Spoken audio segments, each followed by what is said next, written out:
When someone shows you who they are, believe them the first time. Well-known quote of Maya Angelou's. And as I've got older, it has become more and more important. I have had multiple relationships, interactions with people where I have let override that mantra my ability to spot people's brilliance before them, my ability to see potential and to really believe that someone can step into that. I see their brilliance or how amazing they could be, and I ignore those signals or those elements where they're showing me who they are. 10 rules I live by. This is the cheeky topic for today. If you're anything like me, then the moment something is actually framed as a rule or something you have to do, you'll kind of have a bit of pushback. So I've named it this, and we're kind of going to explore these 10 ideas. But this really emerged for me. I was speaking at an event and I was asked a question, which was, what were my 10 commandments or 10 rules? And so I reframed it slightly and said, look, for me, it's more like probably 10 mantras or reminders would be a better framing.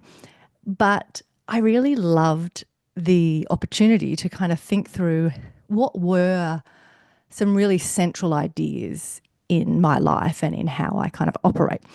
And so on the back of that experience, I wanted to share them with you. I have always been someone, particularly as an adult, so for 22 years this year, I have been with my lovely partner, Brad. And when we first got together, we chose our word, which was intentional. And so for the majority of that 22 years, obviously everyone has moments where they don't live in alignment, but for most of that time, we've really chosen to be intentional in how we operate. And so when I put together this list of 10 rules I live by, or 10 mantras, 10 reminders, it really came down to elements that, particularly over the last 22 years, I've either come to myself or with Brad. So I'm going to share them with you. And with each one, I'm going to give you a little bit of context, a little bit of background in the hope that this sparks some ideas for you. You might want to adopt some of mine, or you might want to actually go and have a little think and come up with your own list. So here goes. Here's my 10 mantras and reminders. The first one is, this too shall pass. I actually have it tattooed on my wrist. This is one which predates Brad. I grew up, my mum used to always say, this too shall pass. And it's a saying that I've always loved and found really helpful. But the context related to when it really kind of locked in as a lifelong mantra for me was that I had heard the story, who knows if it's true or not, but heard the story that the phrase, this too shall pass, was something that King David had engraved on silver bangles on his wrist. And so when he was anxious or overwhelmed, what his advisors and the wise people around him told him to do was to stroke that bangle, that silver bangle that said, this too shall pass, as kind of a way to calm his mind and, be more grounded. And so I had always said, this too shall pass. And when we had kids and little kids and we had a really intense 5-year block, that was pretty traumatic. And I said to Brad, I don't want it just engraved on a bangle. I want it tattooed on my wrist.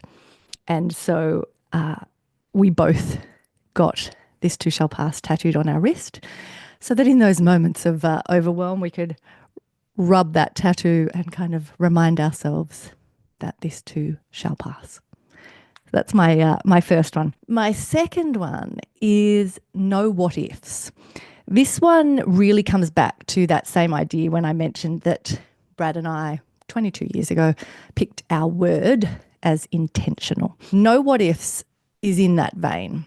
We, from the really early days of our relationship, said to each other, even if we get hurt, even if something doesn't go well, we would rather try and fail than be left wondering, what if? Both of us have amazing imaginations, and it's not a helpful place for us to be left wondering, what could that have been? Ooh, what could I have done there? What would that experience have been like? And so this element of no what ifs is one that we say to each other a lot. And it's a helpful filter actually in our decision making too. When we're not quite sure what to do and we sort of think about it from that perspective of no what ifs, it can really help you sit with something and go, if I was in my 80s or in my 90s, sitting there looking back at my life, am I going to wonder, what if I had have done that? And if so, it's better to try it. Number 3, one contraction at a time. This, it's probably obvious where this one emerged, in childbirth. This was something which Brad said to me when I was in labour with Zeke. And I was starting to get ahead of myself and think about the whole birth and what was coming, and then getting overwhelmed. And Brad very beautifully pulled my mind right back to one contraction at a time. And he kept saying that. And the repositioning of my focus to not run away with it. Again, I said I've got a very active imagination. Don't get too far ahead, one contraction at a time. And that always in life feels much more doable. If you stop yourself and you just say, do I have the energy? Do I have the strength? Am I confident enough that I can do this next little piece of the journey? Then before you know it, contraction after contraction, ta-da, you've had a baby. That is number 3. Number 4 is both and, which is actually what my podcast was originally called. I'm starting to wonder if I should have just left it being called both and. But anyway, both and is a really important mindset for me. It's central to all of my work, the way I live, who I am as a person. And it is, at its heart, it's about sitting with and accepting that two seemingly contradictory things can be equally true.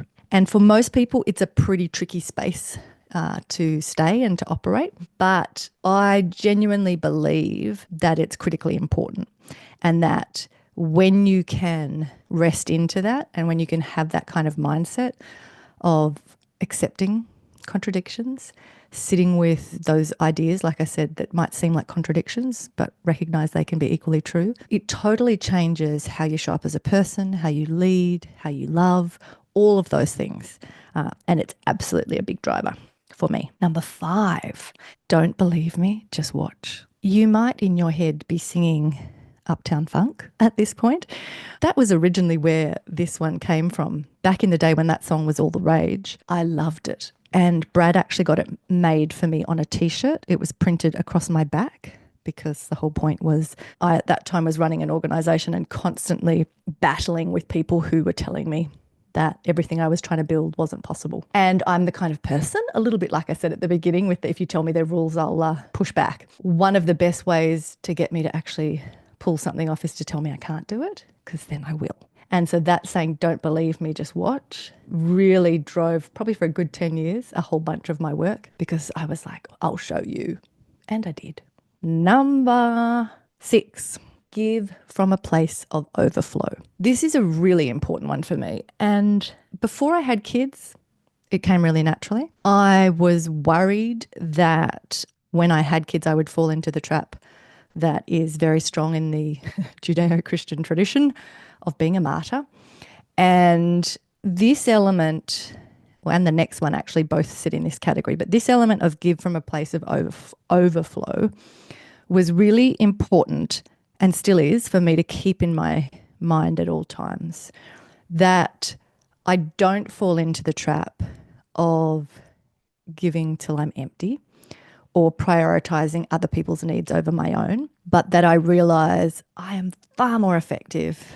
I am a better parent, better partner, better everything, and more content human if I make sure that I'm taking responsibility for filling my own cup and then giving and pouring into other people from the overflow of that. There are seasons and certain points where that is very difficult and where it's hard to get enough yourself just to keep functioning. So again, none of this is perfect or always happens, but reminding myself constantly and living by that idea of giving from a place of overflow is really quite precious. The next one, number 7, follows on in that Judeo-Christian martyrdom tradition, which is kind, not nice. This is an interesting one. Not only is it really strong in that whole martyrdom idea, it's also very strong in the social sector or charitable sector. And because I've operated in that space for many decades, I see that all the time. The reason why this one is on my list and something I'm very conscious of is that there is a big difference between being nice and being kind. The nice element is where passive aggressive behavior ends up playing out. The nice piece ends up leading to resentment because you don't say what you really think. The nice piece really undermines relationships and trust because there isn't this robust honesty where you can trust what someone says. And so kind, not nice is a really important mantra and reminder. And one of the pieces that just popped into my head, I think it was an interview I saw with Brene Brown, and she talked about the fact that when it comes to, say, boundaries, you have a choice. You can have the uncomfortable decision now to tell the truth, like to say what you really need or have those boundaries, or you can choose resentment. And I think that is kind of a helpful reminder in this place too of kind, not nice. So it's speaking that truth, not to be trying to sort of be disrespectful or harsh, but it's really being honest with yourself about if you're being superficial or nice or passive aggressive and not saying what you really think, time to think about that and maybe shift into the kind category. Number 8. This is one I really love, and it's a much bigger conversation. It's one of my personal core values, which is around the idea of beauty. And if that seems a bit strange to say that's a core value, I would suggest you read John O'Donoghue's book, Beauty, because when I read that, I was like, oh my goodness, you have perfectly said everything that I feel and think but couldn't articulate.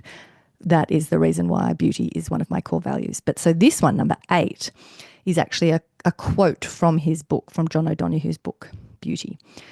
And the way he describes it is, he says, beauty is the opposite of all forms of fundamentalism. And I absolutely love that. It kind of helps and connects back in with that both and idea. Lots of these ideas are obviously connected because they're core to who I am. Number 9, when someone shows you who they are, believe them the first time. Well-known quote of Maya Angelou's. And I have known this one for decades, really. Oprah introduced me to that one back in the day. And as I've got older, it has become more and more important. I have had multiple relationships, interactions with people where I have let override that mantra my ability to spot people's brilliance before them, my ability to see potential and to really believe that someone can step into that. I see their brilliance or how amazing they could be, and I ignore those signals or those elements where they're showing me who they are. And this one, number 9, is on that list more and more as I get older. And I think probably till you hit menopause and you kind of go, okay, not putting up with any of that rubbish anymore. And I believe people when they show me who they are. Number 10, last one. There's a time and a place. Time and place is an idea that has always been featured heavily in the way that I parent. And rather than being a black and white idea of like, this is wrong, this is right, that's bad, good and evil, all of those types of things, which are obviously at odds with a number of the pieces I've already mentioned, like both and. But this idea of there's a time and a place is a gentler way to acknowledge that there's a lot of grey in life, and that very often we can have definite opinions about things we haven't yet experienced or we don't really understand, and then act like something sits really firmly in one category. And yet coming back to and reminding yourself that there's a time and a place gives you a sense of freedom of expression and a lightness that you can go, say for example, if you go back to the kids piece, I used to say to my kids, while I totally get that there will be situations where it'll be really therapeutic and necessary to actually just swear, Time and a place means please don't do that in front of my parents because they'll have a heart attack. You don't swear in the household I grew up in. So that's kind of this piece of it's not that I was saying that is bad, never do it, and suppressing those feelings in my children, but I was teaching them that element of discernment of read the room, time and a place. So they're my 10 mantras, reminders that I live by. I'm super curious if any of those in particular resonated with you. And I would love to hear if they did. But equally, if you've got mantras that you live by, things that you find super helpful, I would love to hear yours so that maybe I'll adopt some of those as well. And if nothing else, I hope that this sparks in you a little bit of reflection time to kind of sit with and think about in that intentional way. What are those recurring phrases, ideas, beliefs that in many respects can often be unconscious? And let's bring them to the forefront, be explicit about what they are, because then you can make those choices of like, is that something I want to keep living by? Do I believe that? Do I want that to be driving my life and my experience? If you do, great, own it even more. If there's things on repeat there that you actually don't want to have present, the reflection process is a great chance to then get rid of those and put some new ones in. I hope that was helpful and look forward to hearing from you.